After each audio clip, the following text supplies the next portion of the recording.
Assalamualaikum warahmatullahi wabarakatuh. Kepada yang terhormat Bapak Faiz Arif Jamil MAK selaku dosen pengampu mata kuliah Manajemen Belanja Daerah. Dalam video kali ini kami dari kelompok 7 akan mempresentasikan materi tentang standar pelayanan minimal atau disingkat dengan SPM. Ada pepatah yang mengatakan tak kenal maka tak sayang. Oleh karena itu, maka izinkan saya untuk memperkenalkan anggota kelompok kami. Yang pertama yaitu ada Aryani Sapitri, Bima Pranata, dan saya sendiri Desi Indarti. Terdapat beberapa poin pembahasan yang akan dipresentasikan pada video kali ini. Yang pertama yaitu definisi standar pelayanan minimal, yang kedua manfaat standar pelayanan minimal, yang ketiga prinsip-prinsip standar pelayanan minimal, yang keempat, kedudukan SPM dalam urusan pemerintah. Yang terakhir, ruang lingkup rencana pencapaian SPM. Selanjutnya, untuk materi yang pertama akan dibacakan oleh rekan saya. Baik, di sini saya akan menjelaskan definisi standar pelayanan minimal atau SPM. SPM merupakan salah satu kebijakan prioritas nasional yang akan menjadi tolak ukur untuk digunakan dalam penyelenggaraan pelayanan dan acuan dalam penilaian kualitas pelayanan sekaligus sebagai kontrol terhadap kinerja pemerintah daerah dalam melayani masyarakat. Untuk itu, pemerintah daerah diharapkan mampu menyelenggarakan urusan wajib secara sesuai dengan yang ditetapkan dalam SPM masing-masing sesuai petunjuk kementerian atau lembaga terkait dan dapat memprioritaskan pendanaan pelaksanaan daerah dalam belanja daerah dan wajib melaporkan penerapan SPM. Karena hasil penerapan SPM akan digunakan untuk merumuskan kebijakan nasional dan sebagai pertimbangan pemberian insentif dan disentif dengan mempertimbangkan keuangan negara. Dan selanjutnya yaitu manfaat standar pelayanan minimal SPM. Memberikan jaminan bahwa masyarakat akan menerima suatu pelayanan publik dari pemerintah daerah sehingga akan meningkatkan kepercayaan masyarakat. Dengan ditetapkannya SPM akan dapat ditentukan jumlah anggaran yang dibutuhkan untuk menyediakan suatu pelayanan publik. Menjadi dasar dalam menentukan anggaran berbasis kinerja, masyarakat dapat mengukur sejauh mana pemerintah daerah memenuhi kewajibannya dalam menyediakan pelayanan kepada masyarakat, sehingga hal ini dapat meningkatkan akuntabilitas pemerintah daerah kepada masyarakat sebagai alat ukur bagi kepala daerah dalam melakukan penilaian kinerja yang telah dilaksanakan oleh unit kerja penyedia suatu pelayanan. Sebagai benchmark untuk mengukur tingkat keberhasilan pemerintah daerah dalam pelayanan publik menjadi dasar bagi pelaksanaan pengawasan yang dilakukan oleh institusi pengawasan. Selanjutnya yaitu prinsip-prinsip standar pelayanan minimal.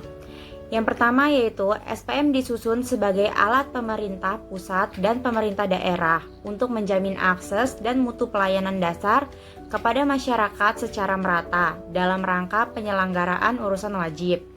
Yang kedua, SPM ditetapkan oleh pemerintah pusat dan diberlakukan untuk pemerintah daerah, provinsi, kabupaten, atau kota. Yang ketiga, penerapan standar pelayanan minimal oleh pemerintah daerah merupakan bagian dari penyelenggaraan pelayanan dasar nasional. Yang keempat, SPM bersifat sederhana, konkret, mudah diatur, terbuka, terjangkau, dan dapat dipertanggungjawabkan, serta mempunyai batas waktu pencapaian. Yang kelima, SPM harus dijadikan acuan dalam perencanaan daerah, penganggaran, pengawasan, pelaporan, dan sebagai alat untuk menilai pencapaian kinerja. Yang terakhir, SPM harus fleksibel dan mudah disesuaikan dengan perkembangan kebutuhan, prioritas, dan kemampuan kelembagaan serta personil daerah dalam bidang yang bersangkutan.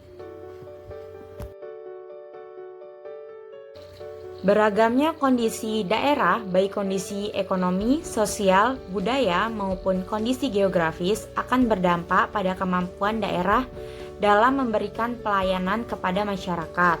Dengan kata lain, setiap daerah mempunyai kemampuan yang berbeda untuk mengimplementasikan SPM. Selanjutnya yaitu kedudukan SPM dalam urusan pemerintah. Untuk urusan pemerintah, wajib yang terkait pelayanan dasar ditentukan standar pelayanan minimal untuk menjamin hak-hak konstitusional masyarakat untuk mendapatkan tingkat minimal pelayanan dasar dari negara. Pasal 18 Undang-Undang Nomor 23 Tahun 2014 mengingatkan agar pemerintah daerah memprioritaskan pelaksanaan urusan pemerintah yang berkaitan dengan pelayanan dasar dengan berpedoman pada SPM yang ditetapkan dengan peraturan pemerintah. Berkenaan dengan hal tersebut, Pasal 298 telah mengatur mekanisme pendanaan untuk pelayanan dasar, yaitu belanja daerah diprioritaskan untuk mendanai urusan pemerintah wajib yang berkaitan dengan pelayanan dasar yang ditetapkan dengan SPM. Dalam pemerintah daerah, SPM merupakan standar minimum pelayanan publik yang harus disediakan oleh pemerintah daerah kepada masyarakat.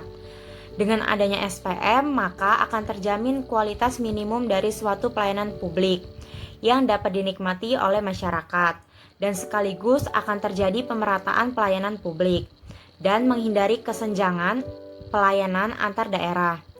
SPM sangat mendesak untuk disusun, khususnya bagi kabupaten atau kota yang memang secara langsung merupakan penyedia pelayanan publik.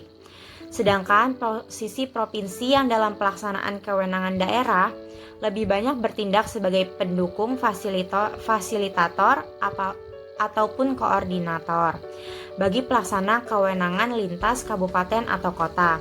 Maka sebaliknya, dalam penyusunan SPM juga tidak melepaskan diri dari posisi dan peran tersebut, sehingga lebih mendorong daerah kabupaten atau kota untuk berinisiatif melaksanakan kewenangan daerah.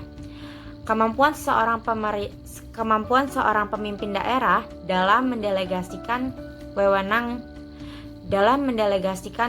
ke unit-unit organisasi juga menentukan keberhasilan dalam melaksanakan SPM.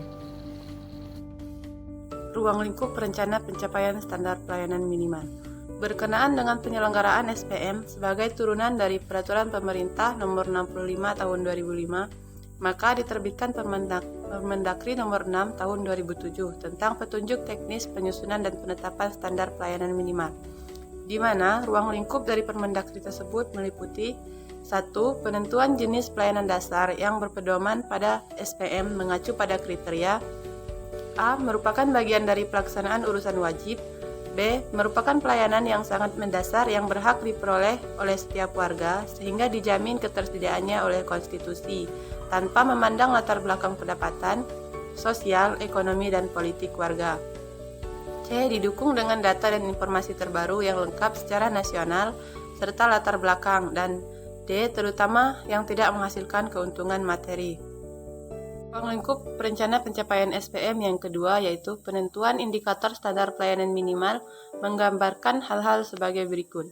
A. Tingkat atau besaran sumber daya yang digunakan seperti sarana dan prasarana, dana, dan personil.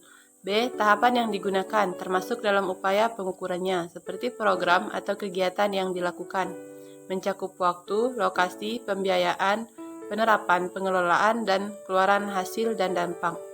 C. Wujud pencapaian kerja meliputi pelayanan yang diberikan persepsi dan perubahan perilaku masyarakat. D. Tingkat kemanfaatan yang dirasakan sebagai nilai tambah, termasuk kualitas hidup, kepuasan konsumen atau masyarakat, dunia usaha, pemerintah, dan pemerintahan daerah.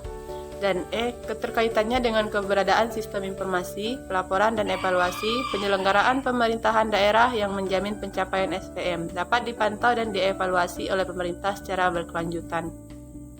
Kemudian yang ketiga yaitu penentuan nilai SPM dengan kriteria sebagai berikut.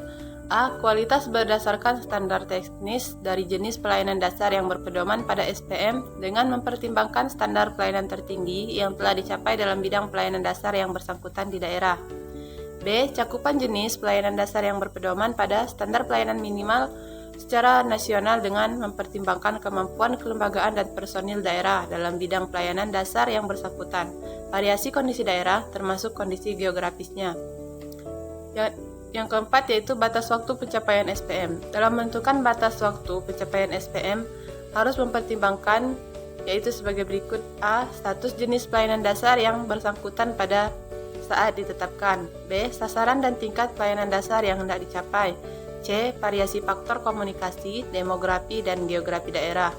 Dan D. Kemampuan, potensi, serta prioritas nasional dan daerah. Dan yang terakhir yaitu pengorganisasian penyelenggaraan SPM yang mencakup tata cara penyusunan dan penetapan SPM serta pembinaan dan pengawasan penerapannya.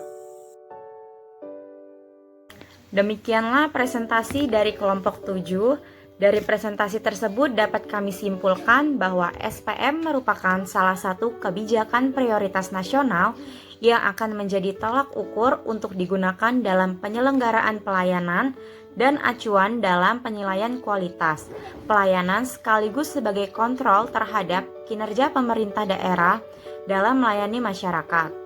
Untuk itu, pemerintah daerah diharapkan mampu menyelenggarakan urusan wajib secara lebih sesuai dengan yang ditetapkan dalam SPM masing-masing, sesuai petunjuk kementerian lembaga terkait dan dapat memprioritaskan pendanaan pelaksanaan daerah dalam belanja daerah dan wajib melaporkan penerapan SPM. Karena hasil penerapan SPM akan digunakan untuk merumuskan kebijakan nasional dan sebagai pertimbangan pemberian insentif dan disentif dengan mempertimbangkan keuangan negara. SPM bersifat sederhana, konkret, mudah diatur, terbuka, terjangkau, dan dapat dipertanggungjawabkan, serta mempunyai batas waktu pencapaian. Dengan adanya SPM, masyarakat dapat mengukur sejauh mana pemerintah daerah memenuhi kewajibannya dalam menyediakan pelayanan kepada masyarakat, sehingga hal ini dapat meningkatkan akuntabilitas pemerintah daerah kepada masyarakat. Terima kasih kepada teman-teman yang sudah menonton video kami. Apabila di dalamnya terdapat kesalahan, kami mohon maaf. Wassalamualaikum warahmatullahi wabarakatuh. Jangan lupa like dan komen ya.